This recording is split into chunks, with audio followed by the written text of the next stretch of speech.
Hello, my wonderful people. Welcome to Chibes Fashion Creation.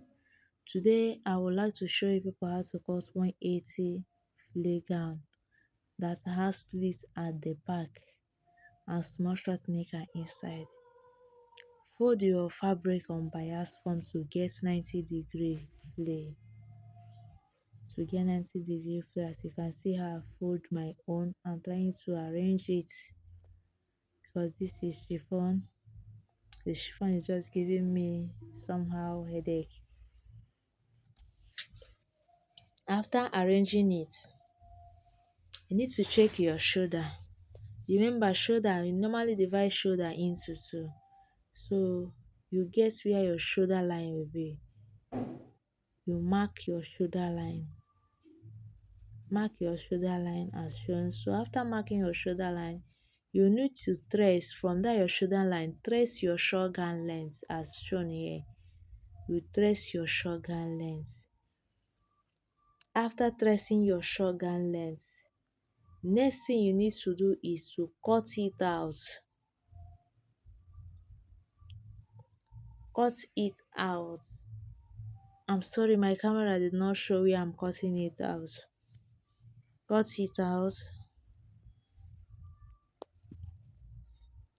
After cutting it out, next thing you need to do here now is you need to come up for where the shoulder line is. You need to come up to shoulder line.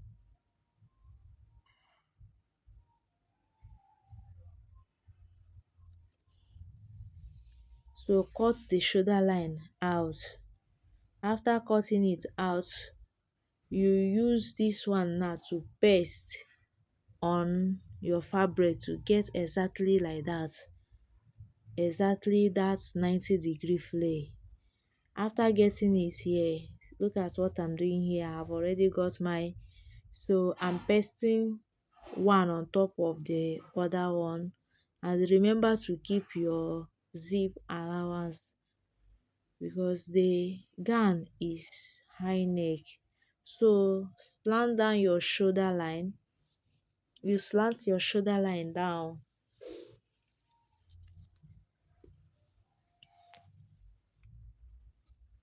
After slanting your shoulder line down, you need to measure where your shoulder will be.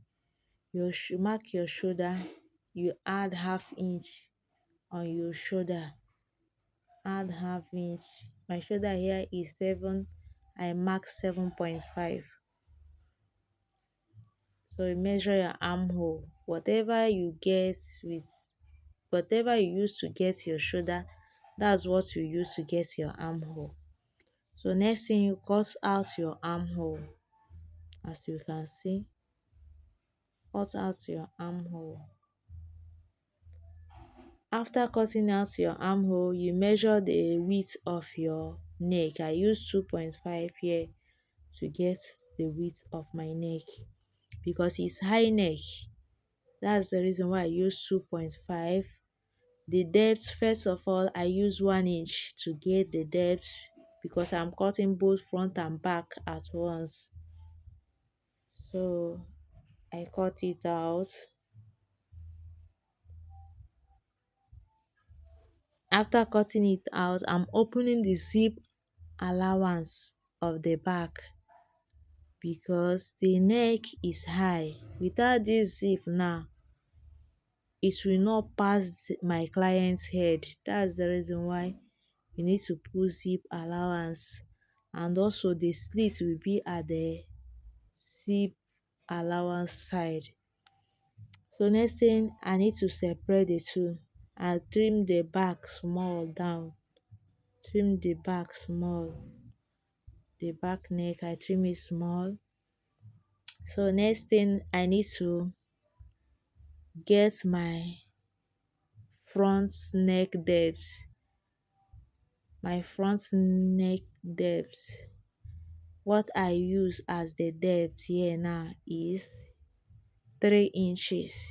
I use 3 inches to get the depth of my front neck. 3 inches to get the depth. So I need to cut it out. I need to cut it out as shown. So this is my front gown. This is my front gown.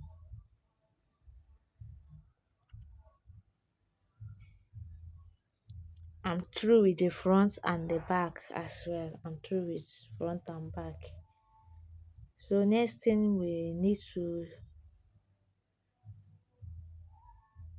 I'll show you people now is how I cut the sleeve.